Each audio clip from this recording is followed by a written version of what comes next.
मसीह यस्सु के अजीम, बुज़ुर्ग और जलाली नाम में तमाम सुनने वाले भाइयों, बहनों, बुज़ुर्गों और बच्चों की खिदमत में मैं आज रात सलाम पेश करता हूँ और अपनी खुशबख्ती समझता हूँ कि मैं मुबशर साबिर अहमद, जिसको आज रात शिकायना टेलीविज़न के जो बानी हैं जनाब खुदा के खादिम पास्टर राशिद लाजर साहब, जिन्होंने मुझे इस प्रोग्राम के लिए बुलाया कि मैं उनके इस प्लेटफॉर्म से खुदा के कलाम की खिदमत को सरे अंजाम दे सकूं।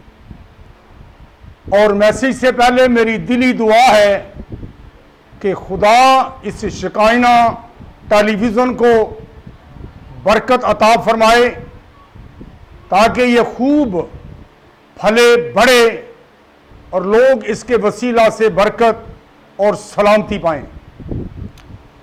मैं आज रात जो खुदा के मुकद्दस कलाम में से जो शेयर करूंगा, यिर्मयाह नबी का सहीफ़ा है, उसका दूसरा बाब है और मैं उसकी 29वीं आयत से खुदा के मुकद्दस कलाम से तलावत करूंगा 22वीं आयत तक, 32वीं आयत तक। जी,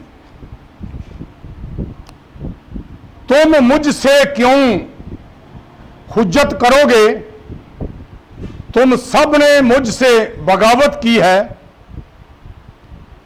खुदावंद फरमाता है, मैंने बेफायदा तुम्हारे बेटों को पीटा, वो तरबियत पजीर ना हुए। तुम्हारी ही तलवार फाड़ने वाले शेर बब्बर की तरह तुम्हारे नबियों को खा गई। ऐ इस पुश्त के लोगों, खुदावंद के कलाम का लिहाज करो। क्या मैं इसराइल के लिए बियाबान या तारीकी की ज़मीन हुआ? मेरे लोग क्यों कहते हैं हम आज़ाद हो गए, फिर तेरे पास न आएंगे? क्या कमवारी अपने जेवर या दुल्हन अपनी आराइश भूल सकती है? पर मेरे लोग मुद्दते मदीद से मुझको भूल गए। खुदा का मुकद्दस कलाम पढ़ा जाना, सुना जाना हम सबों के लिए बरकत का सबब बने। आज शब मैं कलामे इलाही की खिदमत के लिए जो मुझे वक्त दिया गया और जो तलावत पढ़ी गई है, आज का जो हमारा मज़मून है वो है 31वीं आयत में कि नबी जो यिर्मयाह है वो कहता है कि ऐ इस पुश्त के लोगों, खुदावंद के कलाम का लिहाज करो।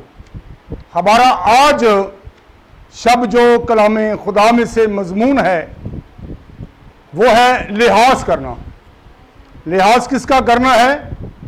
खुदा के मुकद्दस कलाम का, खुदा के कलामे इलाही का, ताकि हम खुदा के कलाम का लिहाज करें।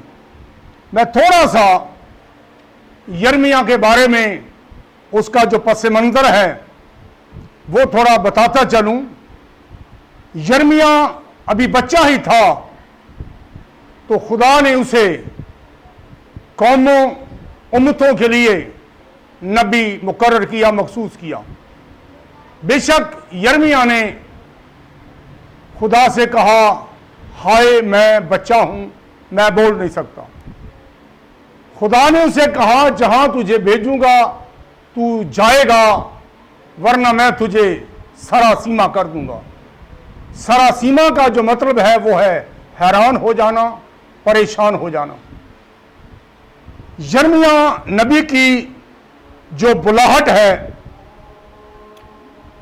वो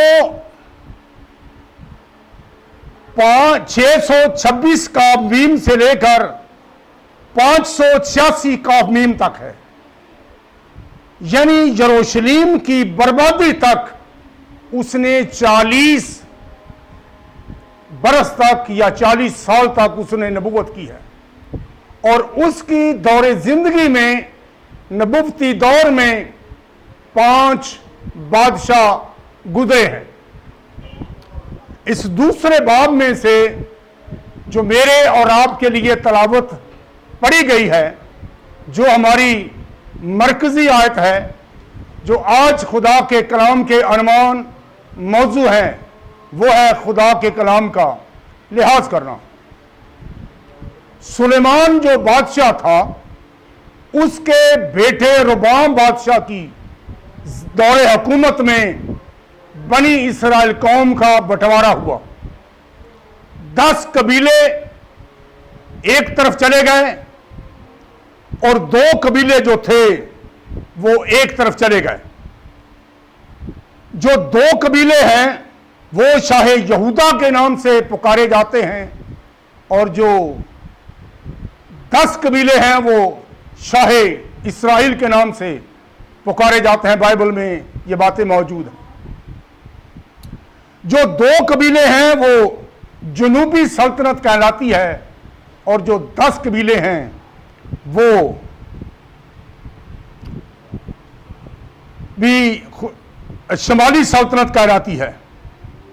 लेकिन यहां मैं ये बताता चलूं कि जब यिर्मयाह कौम को देखता है, कौम की हालत को देखता है, कौम तनज़ली का शिकार हो चुकी है, कौम खुदा को छोड़कर और तरफ जा चुकी है, तो खुदा के कलाम के अंदर अगर हम दूसरे बाब में से देखें तो खुदा का बंदा शिकवा करता है दूसरे बाब की 10वीं आयत में, क्योंकि पार गुजर कर कतीम के जजीरों में देखो और किदार में कासिद भेजकर दरियाफ्त करो, और देखो कि ऐसी बात कहीं हुई है क्या किसी कौम ने अपने माबूदों को छोड़कर, माबूदों को हालांकि वो खुदा नहीं बदल डाला, पर मेरी कौम ने अपने जलाल को बेफायदा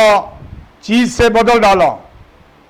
खुदावन फरमाता है, ए आसमानों इससे हैरान हो, शिद्दत से थरथराओ और बिल्कुल वीरान हो जाओ, क्योंकि मेरे लोगों ने 2 बुराइयां की, खुदा को छोड़ना और फिर गैर माबूदों के ताबे हो जाना, अपने लिए शिकस्ता हौज खोदना जिनमें कभी पानी नहीं ठहर सकता। वो लोग तो अपनी जात से खुद मुर्दा हैं, वो दूसरों को क्या दे सकते हैं। लेकिन जलाल के खुदा को जब छोड़ा गया तो यिर्मयाह कौम की हालत को देखकर वो इस दौर में लोगों को तंबीह करता है, लोगों को हदायत देता है, लोगों को कहता है कि ऐ इस पुश्त के लोगों, खुदावंद के कलाम का लिहाज करो। लिहाज का जो लफ्जी मतलब है वो है अदब करना।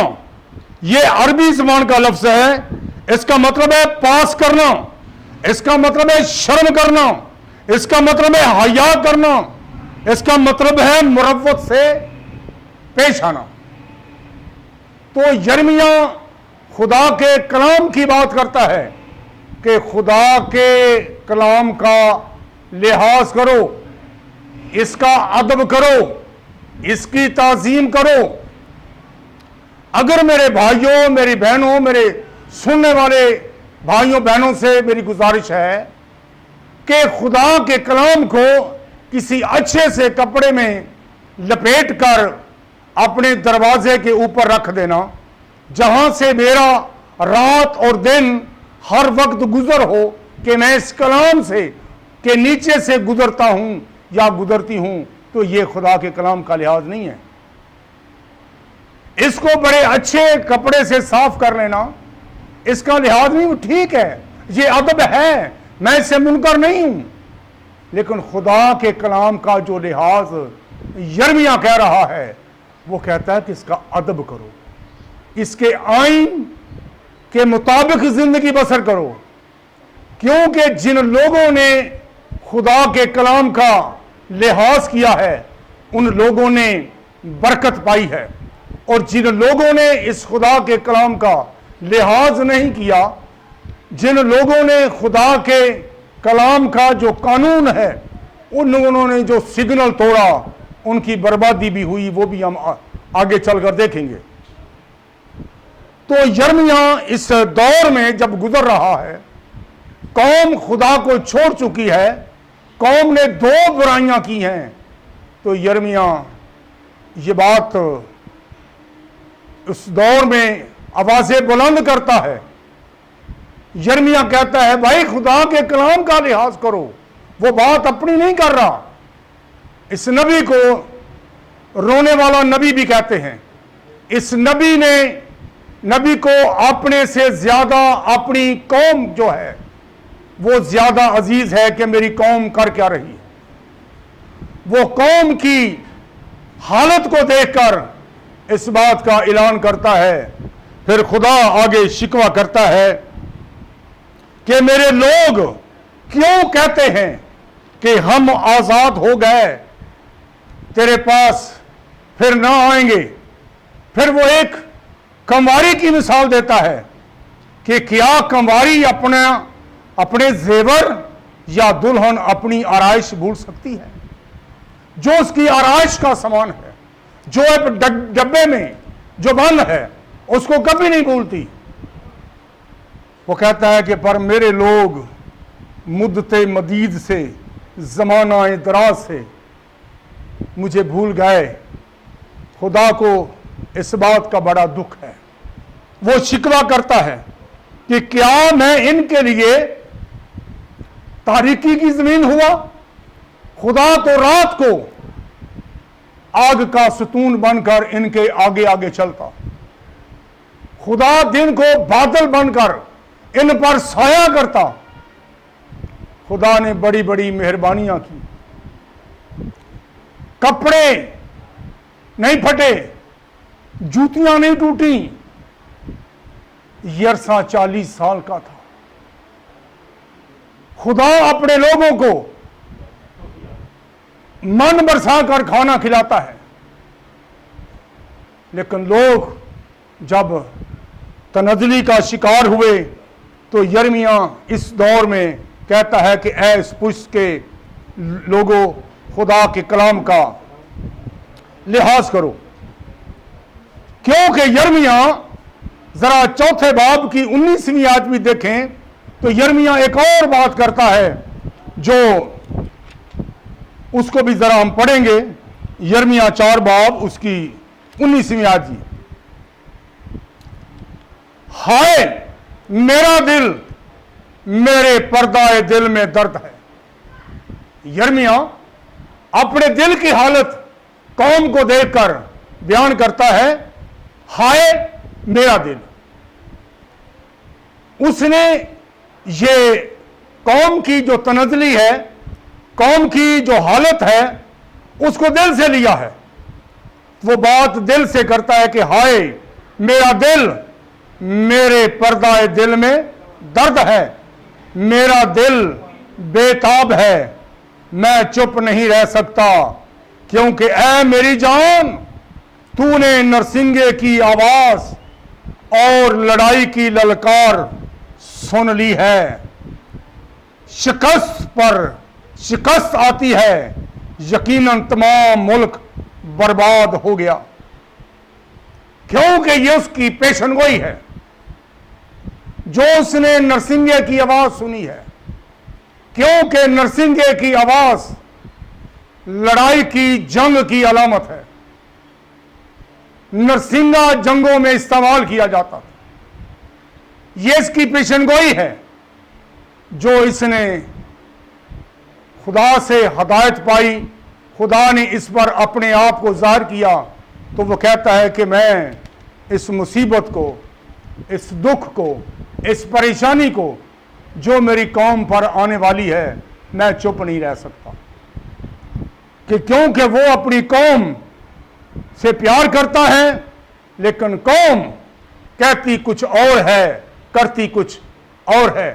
खाने के दांत और हैं और दिखाने के कोई और है। ज़ाहिर में तो कुछ हैं लेकिन बातन में कुछ और है। तो वो कहता है, ऐस पुष्ट के लोगों, खुदावंद के कलाम का लिहाज करो, क्योंकि खुदा ने अपने हर नाम से ज्यादा अजमत अपने मुकद्दस कलाम को बख्शी है। क्योंकि मेरे और खुदा के दरमियान जो एक राबता है वो खुदा का कलाम ही है।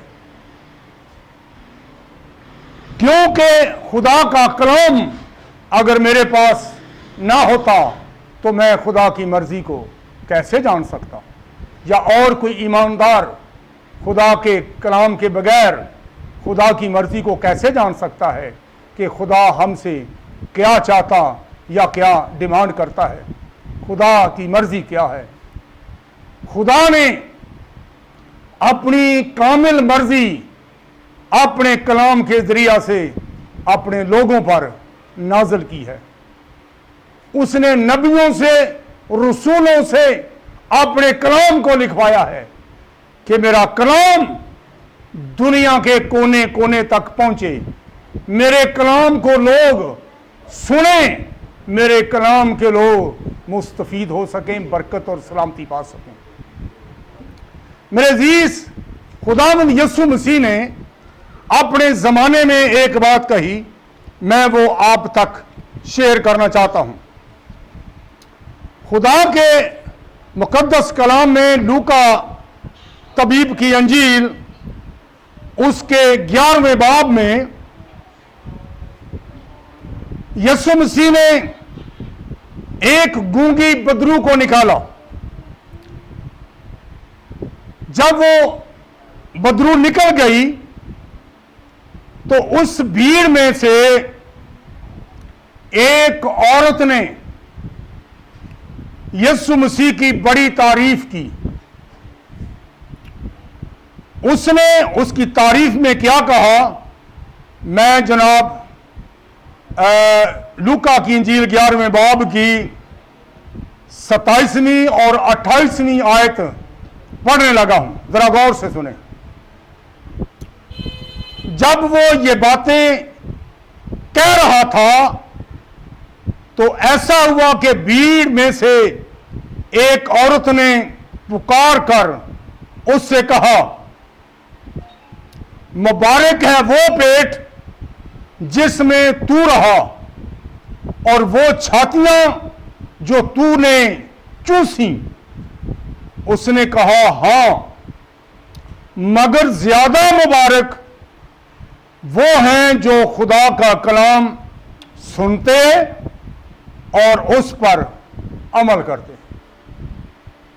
ये जो वाकया मैंने लूका की इंजील के 11वें बाब में 27वीं और 28वीं आयत पढ़ी है, ये यीशु मसीह की जमीनी खिदमत का वाकया है। भीड़ है, भीड़ में से एक औरत ने यीशु मसीह को पुकार कर कहा है, और मुकद्दसा मरियम की, जिससे हुजूर अल मसीह ने जन्म लिया, उस मुकद्दसा मरियम की बड़ी तारीफ की। तारीफ में उसने क्या कहा कि मुबारक है वो पेट जिसमें तू रहा, यानी वो औरत जिसने तुझे जन्म दिया, और वो छातियां जो तूने चूसी, जिसने तुझे दूध पिलाया। लेकिन यीशु मसीह एक ही बात करता है। औरत ने बड़ी तारीफ की है, लेकिन यीशु ने सिर्फ एक बात करके उसकी बात को खत्म किया, वो है हां। हां जो लफ्ज है, तो खुदावंद यीशु मसीह ने उस औरत की सारी बातों के लिए एक लफ्ज बोला कि हां, जो वो औरत कह रही है वो ठीक है, वो दुरुस्त है, बल्कि मुक़द्दसा मरियम ने अपनी ज़ुबान से ये भी फरमाया लूका की इंजील में, अब से लेकर हर ज़माना के लोग मुझे मुबारक कहेंगे। वो मुबारक है, इसमें कोई शक नहीं। लेकिन यीशु मसीह ने आगे कुछ जो बातें की हैं उन पर ज़रा हम गौर करेंगे। यीशु मसीह ने कहा, यानी 28वीं आयत में उसने कहा, हाँ मगर ज्यादा मुबारक वो हैं जो खुदा का कलाम सुनते और उस पर अमल करते हैं। मेरे बहनों, भाइयों, बुजुर्गों, बच्चों, अगर आप खुदा का कलाम सुनते हैं, उस पर अमल करते हैं, तो आप भी मुबारक हैं। मुबारक का मतलब है बाबरकत होना। तो जो शख्स, कोई भाई बहन बुजुर्ग बच्चा खुदा के कलाम को सुनता, अमल करता है, वो यकीनन यीशु की तालीम है, यीशु का फरमान है कि वो मुबारक है। क्योंकि ये फरमान किसी इंसान बशर आदमजात के नहीं, ये फरमान यीशु मसीह का है कि खुदा का कलाम सुनने वाले और अमल करने वाले मुबारक हैं। क्योंकि ये कलाम किसी मिशन या किसी अदारे का नहीं, ये कलाम किसी बादशाह, किसी अमीर उमरा का नहीं, ये कलाम रब का है। ये कलाम इलाही खुदा का कलाम है। जरा एक हवाला हम देखेंगे, अमसाल की किताब, जो सुलेमान अपनी इस अमसाल की किताब के 28वें बाब की नामी आयत में लिखता है। इसमें लिखा है कि जो कान फेर लेता है कि शरीयत को ना सुने, यानी खुदा के कलाम को ना सुने, आगे लिखा है कि उसकी दुआ भी नफरत अंगेज है। तो मेरे अजीज, खुदा के कलाम से कान फेरना, खुदा का कलाम हमें अच्छा नहीं लगता, तो अगर कोई मेरा भाई, मेरी बहन, कोई बुजुर्ग, कोई बच्चा दुआ करता है, तो फिर वो ये आयत को अपने दिल की तख्ती पर लिख ले कि मेरी दुआ भी नफरत है खुदा को। क्योंकि ये मेरा फैसला नहीं, ये खुदा के कलाम का फैसला है कि जो कान फेर लेता है, खुदा का कलाम अच्छा नहीं लगता, खुदा के कलाम से हमें गुस्सा आता है। क्योंकि टेंचर जो है, जिससे जख्म साफ किया जाता है, उससे अगर जख्म साफ किया जाए तो तकलीफ होती है। जहां पर जख्म नहीं, वहां से अगर टेंचर लग भी जाए तो दर्द या तकलीफ महसूस नहीं होती।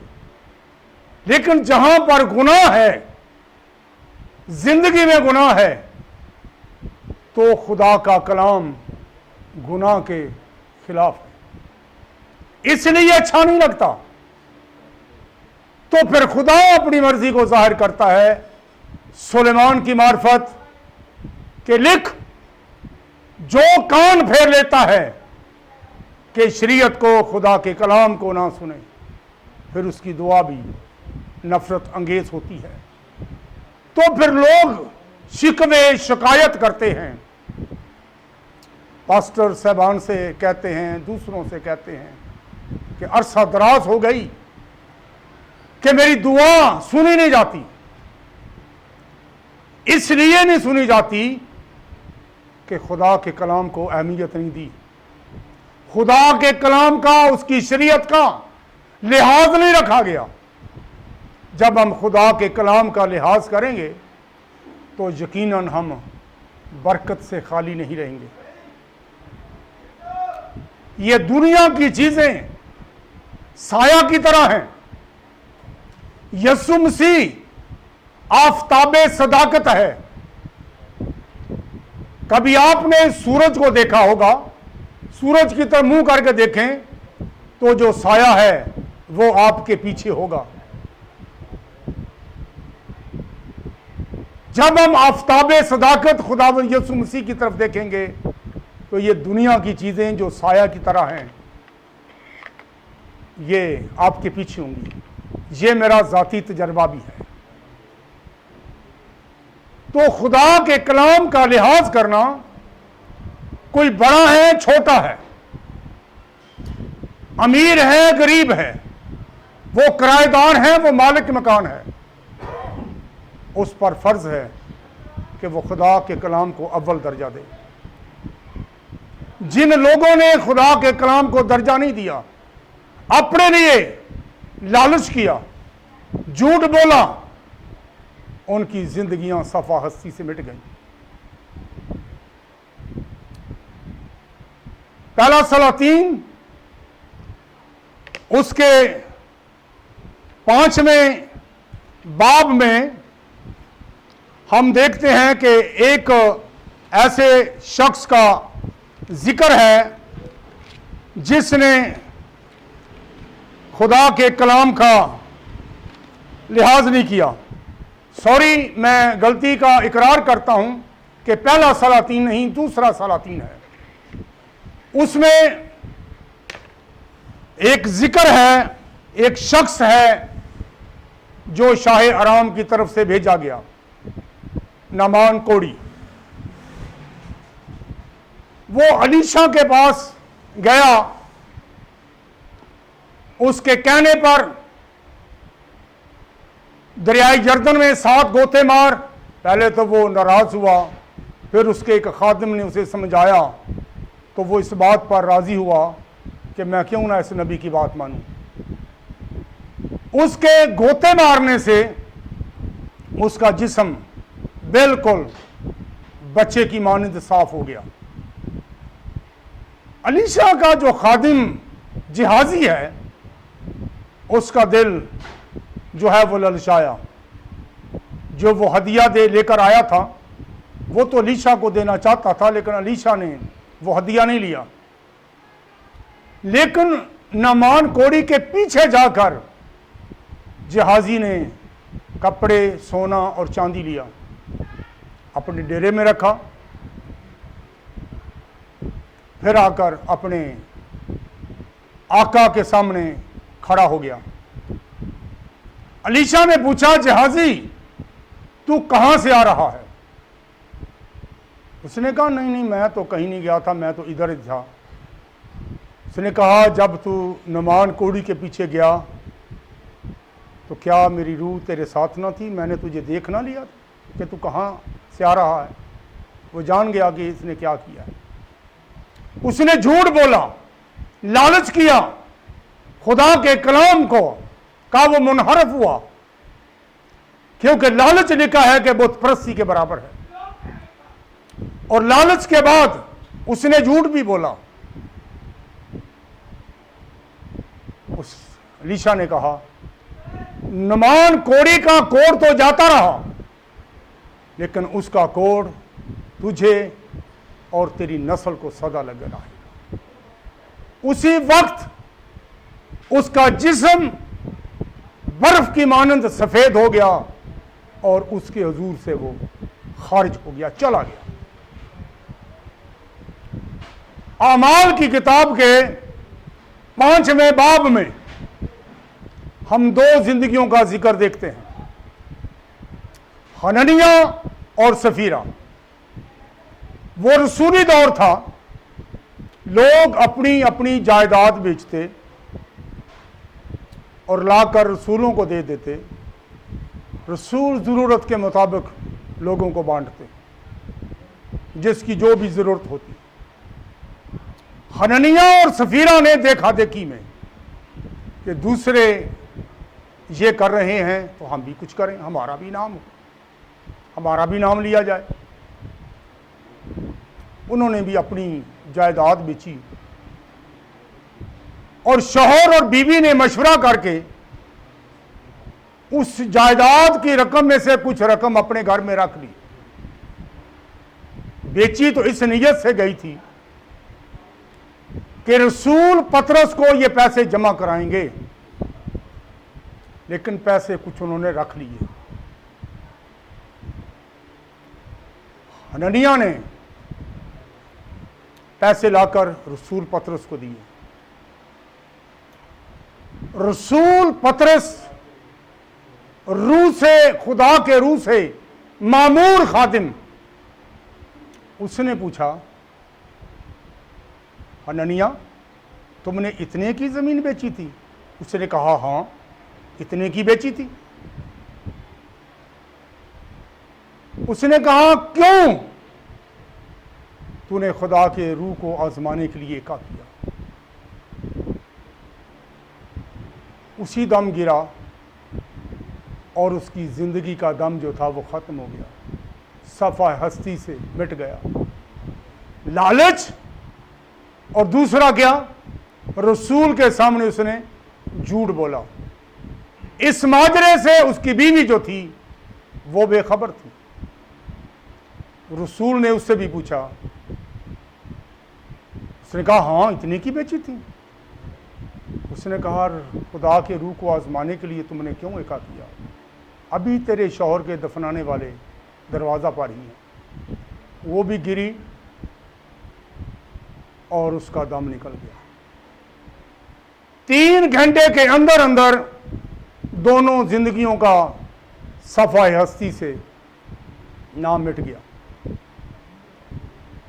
यह है खुदा के कलाम की नाफरमानी का नतीजा। यह है खुदा के कलाम से मुनहरफ होने का नतीजा। अब एक शख्स की मैं और बात करूंगा जो याकूब का बेटा, उसकी चहेती बीवी राखल से जो उसका पहला बच्चा यूसुफ था। यूसुफ याकूब को बड़ा प्यारा था। उसने उसके लिए अच्छे कपड़े बनाए, उसको प्यार करता था, उसके बुढ़ापे का था। उसने अपने बेटे को भेजा कि जा अपने भाइयों की और भेड़ बकरियों की खबर लेकर आ और मुझे बता। तो मैं ये अर्ज करता चलूं कि जब यूसुफ घर से निकला उस वक्त उसकी उम्र 17 साल थी। ये बाइबल में लिखी बड़ी बात है। भाइयों ने उसे देखकर दिल में जो इरादा किया आप लोग जानते होंगे। उसको कुएं में फेंका गया, फिर उसको कुएं से निकालकर बेचा गया। आखिरकार वो मिस्र में पहुंच गया। वहां पर पोतीफार ने उसे खरीद लिया और अपने घर में उसे रखा। जब पोतीफार ने उसे अपने घर में रखा तो उसके घर में बरकत होने लगी। यूसुफ के नाम का जो इब्रानी ज़बान में मतलब है वो यही है कि खुदा अज़ाफ़ा करे। पोतीफार के घर में अज़ाफ़ा होने लगा। आखिरकार पोतीफार की जो बीवी है उसने उसे गुनाह की दावत दी जिसको उसने कबूल नहीं किया, क्योंकि उसने खुदा के कलाम का लिहाज किया है। अगर आप खुरूज की किताब के 20वें बाब में पढ़ेंगे तो जब 10 अहकाम हैं उनमें आपको लिखा हुआ मिलेगा कि अपने पड़ोसी की बीवी का लालच ना करना। उसने पराई चीज का लालच नहीं किया। उस पर जो इल्जाम लगाया गया बिल्कुल गलत। उसको उठाकर जेल में डाला गया, जहां पर और भी कैदी थे। जेल की जिंदगी कोई आसान जिंदगी नहीं है, लेकिन जो खुदा के कलाम का लिहाज करने वाले हैं, खुदा उनके लिए मुश्किलातों, परेशानियों, दुखों और मुसीबतों में भी आसानी पैदा कर देता है। खुदा ने जेल के दरोगा की निगाह में यूसुफ को इज्जत बख्शी। जैसा पोतीफार ने अपने घर का इंतजाम यूसुफ के हाथ में छोड़ दिया था, पोतीफार ने भी जेल का सारा इंतजाम यूसुफ को दे दिया। उसके लिए आसानी हुई। इसकी बड़ी बात जो है, जो मुझे नजर आती है, मैं अपने नाजरीन को बताता चलूं, सुनने वालों को, खुदा ने यूसुफ को नहीं छोड़ा और खुदा ने फिर यूसुफ को भी नहीं छोड़ा। यूसुफ खुदा के साथ रहा, फरमाबरदार रहा, लालच नहीं किया, लेकिन खुदा ने जेल में भी यूसुफ को नहीं छोड़ा। बड़े आराम की जिंदगी बसर कर रहा। आखिरकार उसके 2 और भी कैदी थे, उनको ख्वाब आया। यूसुफ ने उनको कहा कि मेरी भी बात करना। उनकी ताबीर जो उसने बताई थी सरदार साकी और सरदार नानपास, वैसी ही ताबीर हुई, वैसा ही हुआ। उन्होंने कहा, जनाब आपकी जेल में एक ऐसा शख्स है जो ख्वाबों की ताबीर करता है। तो यूसुफ ने खुदा के कलाम का लिहाज किया तो उसको खुदा ने संभाला, हर तरह से उसकी मदद की। तो जब बताया गया कि जनाब आपकी जेल में एक ऐसा शख्स है जो ख्वाबों की ताबीर करता है, तो यूसुफ को जब जेल से निकाला गया, खुदा के कलाम में लिखा है कि उसकी हजामत बनवाई गई, उसकी पोशाक उसकी बदली गई। क्यों? उसने फराउन के सामने हाजिर होना था। तो उसकी उस वक्त जो उम्र थी, जो खुदा के कलाम में लिखी हुई बात है, 30 साल थी। मैं ये बता नहीं सकता कि पोतीफार के घर में कितना अरसा रहा, जेल में कितने साल रहा, लेकिन इन दोनों जगहों पर उसके 13 साल गुजरे। फराउन ने अपने मिस्री लोगों से, जो दानिशवर लोग थे, जब उसने उसकी ख्वाब बताई कि 7 साल तो फसल बड़ी होगी, 7 साल फिर काल पड़ेगा, तो उसने कहा कि क्या कोई ऐसा शख्स हमें और मिल सकता है? नहीं।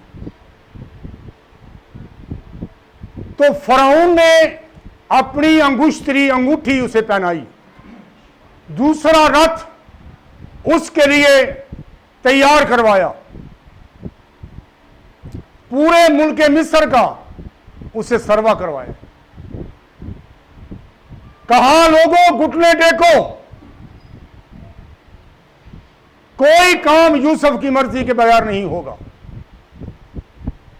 इतनी बड़ी इज्जत, इतना बड़ा मुकाम उसे हासिल हुआ। कहां से? गुलाम की सूरत में वो मिस्र में दाखिल हुआ। गुलाम था उस वक्त, जब उसके भाइयों ने उसे 20 रुपए में बेचा था, वो गुलाम था। तो मेरे भाइयों, मेरी बहनों, बुजुर्गों, बच्चों, गुलाम की अपनी कोई डिमांड नहीं होती कि आज मुझे ये खाना है, आज मुझे ये खाना है, आज मैं काम पर नहीं जाऊंगा, आज मुझे आराम करना है। गुलाम का यही है उसके लिए कि वो अपने आका के हाथ की तरफ देखे, जो उसे दे खा ले, जो उसे कहे वही करे। इसलिए खुदा जो है, जब हम उसके कलाम का लिहाज करते हैं, खुदा के कलाम की मरम्मत करते हैं, तो खुदा मुश्किलातों परेशानियों में भी अपने लोगों की मदद करना जानता है। अगर कोई और तरीके से हम मालो दौलत हासिल करना चाहते हैं, हम रातों रात अमीर बनना चाहते हैं, तो जितना हम आगे बढ़ने की कोशिश करते हैं उतना ही हम पीछे धकेले जाते हैं।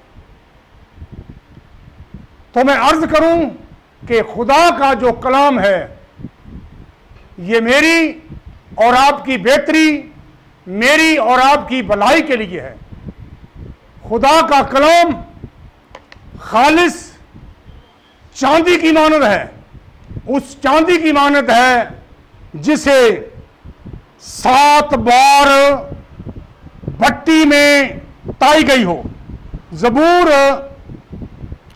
12 की 6 आयत में लिखा है कि खुदा का कलाम पाक है उस चांदी की मानद जो भट्टी में मिट्टी पर ताई गई और 7 बार साफ की गई हो।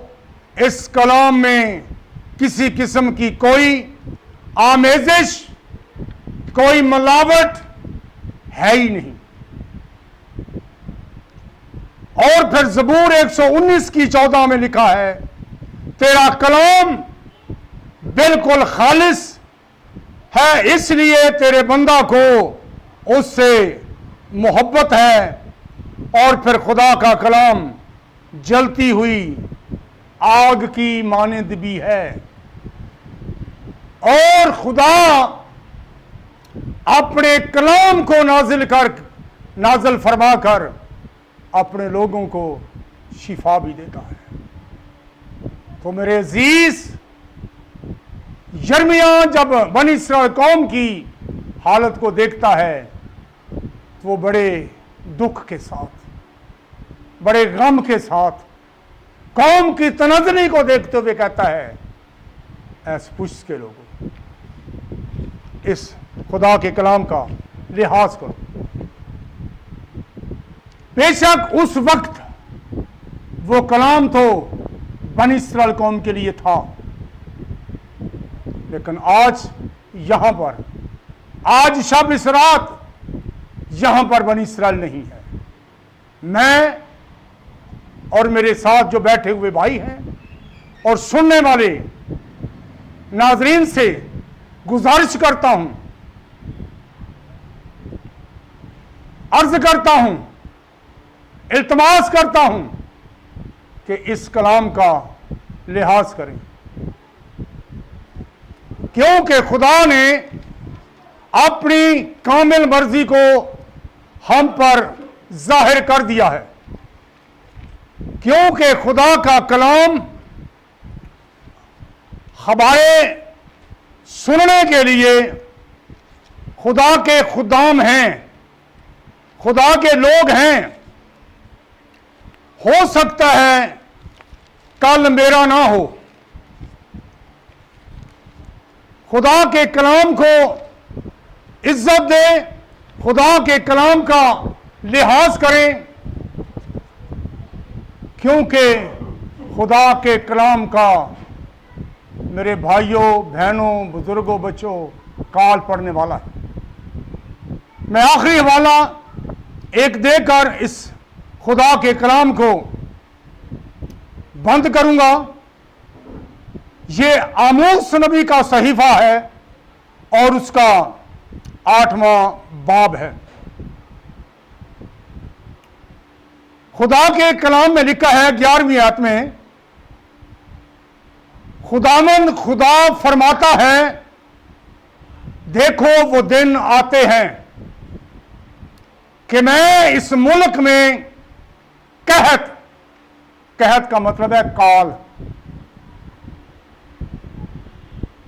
तो जब किसी चीज का काल पड़ता है, कहत पड़ता है, तो फिर वो चीज मिल जाए तो फिर कहत काल तो ना हुआ।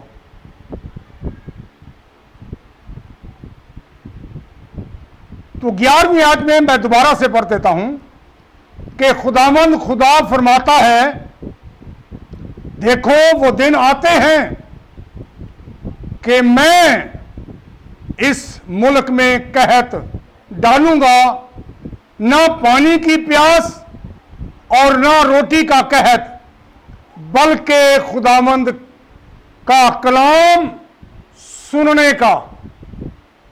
मेरे अजीज, ये कहत, ये काल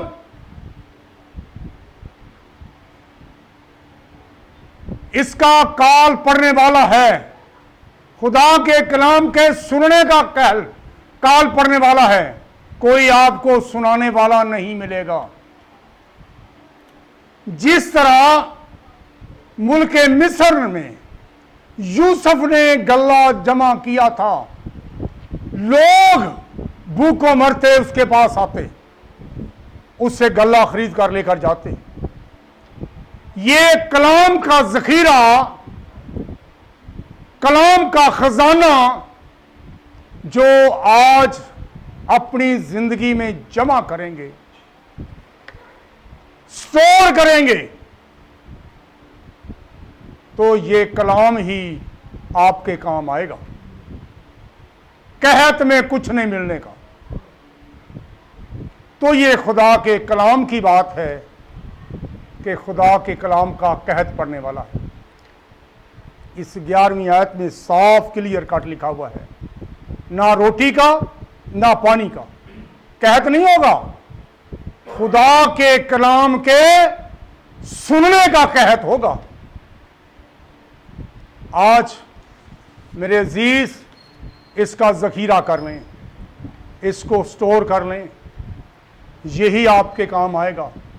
ये कलाम मुझ पर और आप पर गवाही भी देगा,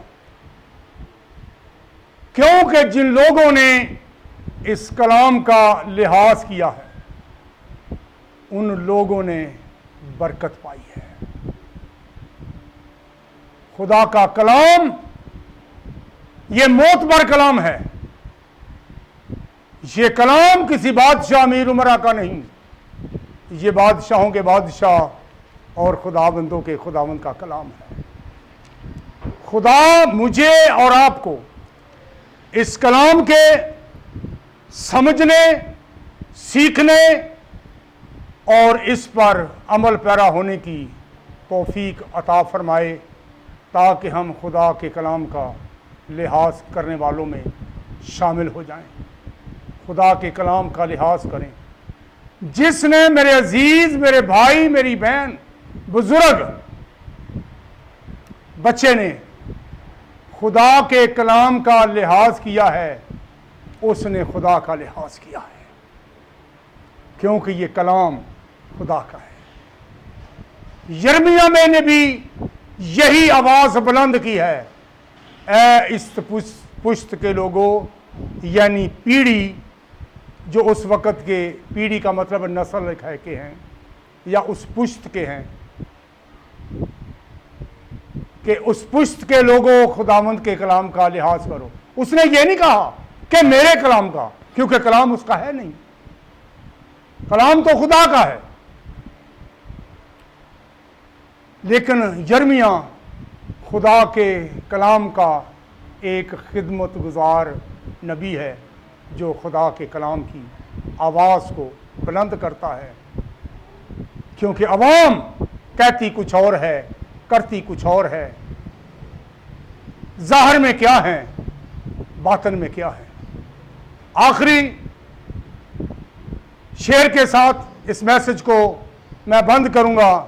ये शेर मेरे उस्ताद मोहतरम नवीद मलिक साहब का है, जो मेरे उस्ताद भी हैं, जिनके साथ मैंने 17 साल गुजारे हैं।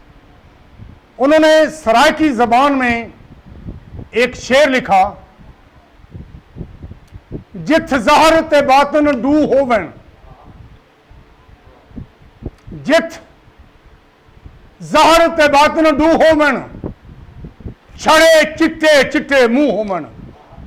ए कौम को लीडर क्या डेमन, जड़े अंदरों काले तू होवन। अब हम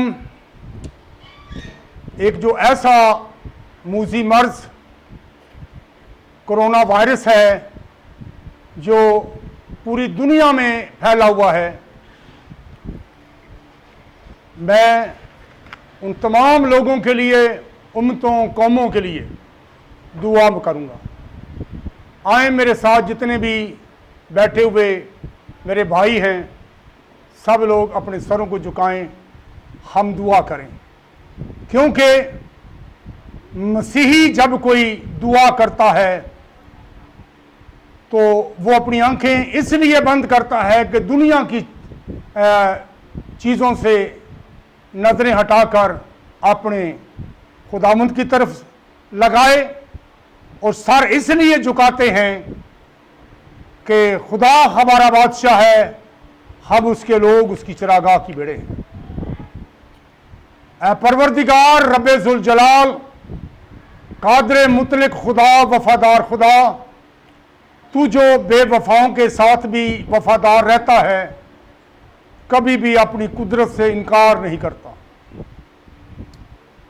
बड़े कहर में, गुस्से में आ जाए तो भी अपने रहम को नहीं भूलता।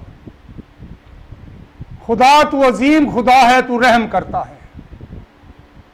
ये कोरोना वायरस जो पूरी दुनिया में इस वक्त फैला हुआ, जिसने मुल्कों के कारोबार को तबाह किया और 6 लाख से कहीं ज़्यादा लोग जो इस मूजी मरज से लुकमा अजल हो चुके हैं।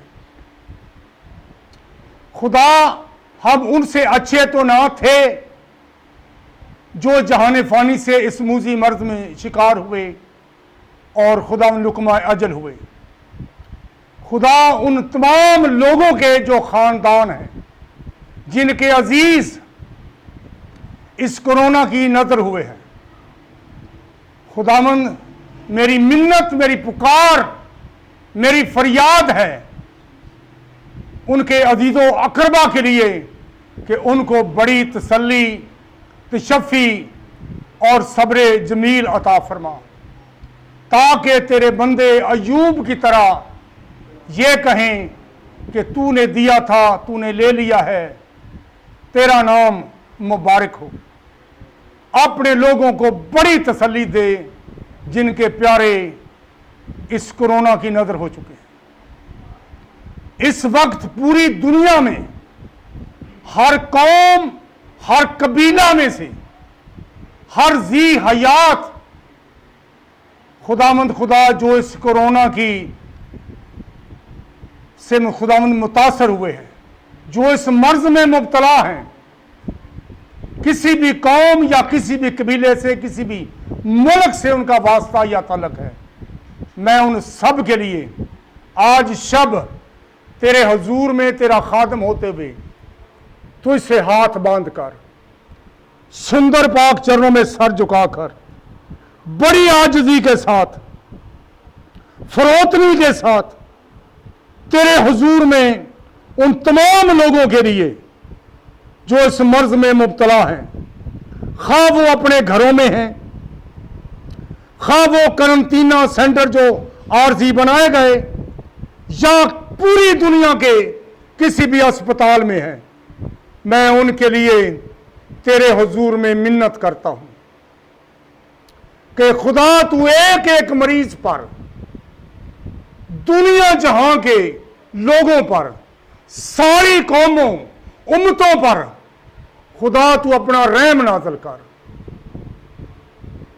जनाब आपके पास रहम की कमी घाटा नहीं है, आपका गुस्सा दम भर का है, आपकी शफकत अबदी है। ये कोरोना हमारे गुनाहों के सबब से है। तेरी मिन्नत करता हूं कि अपने लोगों पर रहम कर, अपने लोगों को माफ कर, और नैनवा शहर की तरह लोगों को खुदामंद तौफीक अता फरमा कि खुदामंद अपनी अपनी बुरी रविशों से बाज आएं, अपने अपने गुनाहों से तौबा करें, राख और खाक पर बैठ जाएं और तेरे हुजूर में गिरे आजारी करें। ये वबा खत्म हो जाए, ये वबा का खात्मा हो जाए। हम इस वबा का मुकाबला नहीं कर सकते। खुदावंद तेरे हुजूर में मिन्नत करता हूं, जो पूरी दुनिया में आलमी अदारा सेहत है, जो दवाइयां बनाने की इजाजत देते हैं, तस्दीक करते हैं, तू रोया और ख्वाब के जरिया उनसे बोल, उनसे कलाम कर, अपनी कामिल मर्जी जाहिर कर, ताकि इसका कोई हल दवाई निकाल सके। खुदा इस वक्त अदारा सेहत बेबस है, किसी के पास इसका इलाज नहीं, लेकिन हम जानते हैं, मेरा ईमान और यकीन तवक्कुल भरोसा तुझ पर है कि तू हल्ले मुश्किलात है, हर मुश्किल का हल तेरे पास है। तेरे से बड़ा कोई सर्जन, कोई माहिर कारीगर, कोई डॉक्टर नहीं, कोई हकीम तुझसे बड़ा नहीं।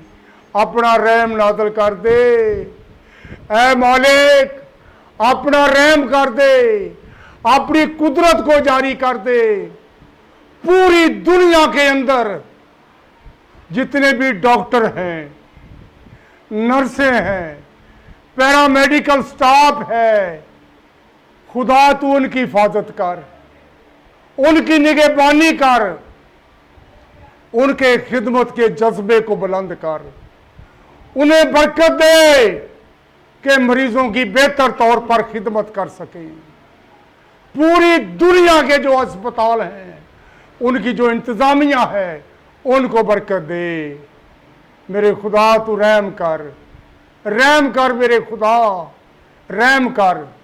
तूने मुझ नाचीज को, खुदामंद खुदा, मेरे इन भाइयों को जिनको आज तक तूने बचाया है, हम उन लोगों से अच्छे ना थे जो दुनिया से चले गए।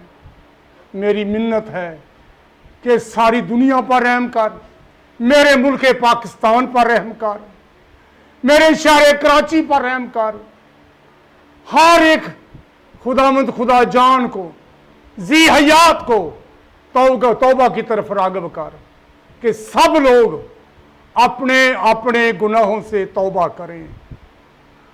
खुदा तेरा शुक्र करता हूँ, तेरी तारीफ करता हूँ कि तू दुआओं का सुनने वाला है, तू जवाब देता है दुआओं का।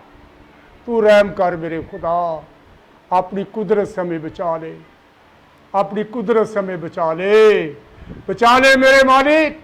तेरे बगैर कोई मुल्क, कोई शहर, कोई गांव, क्या अमीर क्या गरीब, क्या फकीर, कोई बच नहीं सकता। तू बचाने वाला है, तू छुड़ाने वाला है।